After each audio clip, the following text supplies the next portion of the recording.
बहुत समय पहले की बात है।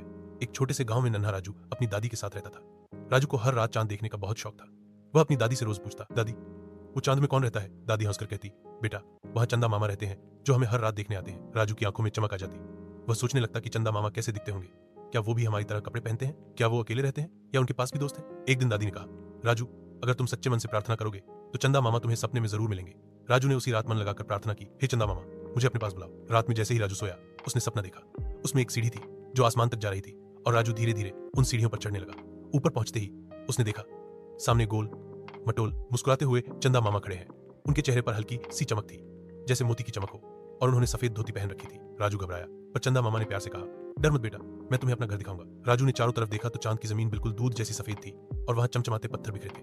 चंदा मामा ने राजू का हाथ पकड़ा और उसे अपने घर ले गए जो एक गोल सीप के जैसे बना था।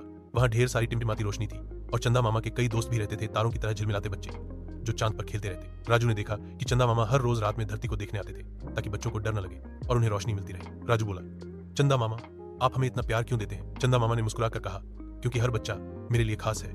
जब मैं चमकता हूँ तो तुम्हें डर नहीं लगता है ना? राजू ने सिर हिलाया, हाँ आपकी रोशनी में मुझे अच्छा लगता है। फिर चंदा मामा ने उसे अपने बगीचे में ले जाकर एक चमकता हुआ पेड़ दिखाया जिसके फल मोती जैसे थे। यहाँ के फल खाकर मैं और ज्यादा चमकता हूँ, चंदा मामा ने कहा। राजू ने भी एक छोटा सा फल चखा और उसे बहुत मीठा लगा। राजू को यह देखकर बहुत अच्छा लगा कि चंदा मामा अकेले नहीं रहते।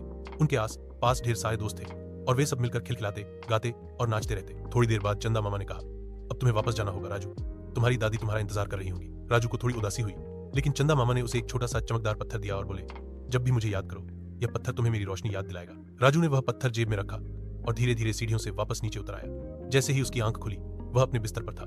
दादी पास बैठी मुस्कुरा रही थी। क्या हुआ राजू, सपना देखा?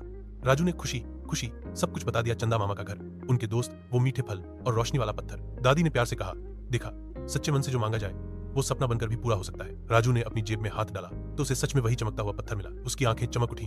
दादी, चंदा मामा ने सच में दिया। दादी ने मुस्कुराकर आशीर्वाद दिया, सदा खुश रहो बेटा। उस दिन से राजू हर रात चंदा मामा को देखकर मुस्कुराता और सोचता, कितना अच्छा है कि हमारे ऊपर कोई ऐसा प्यारा दोस्त हर दिन चमकता है।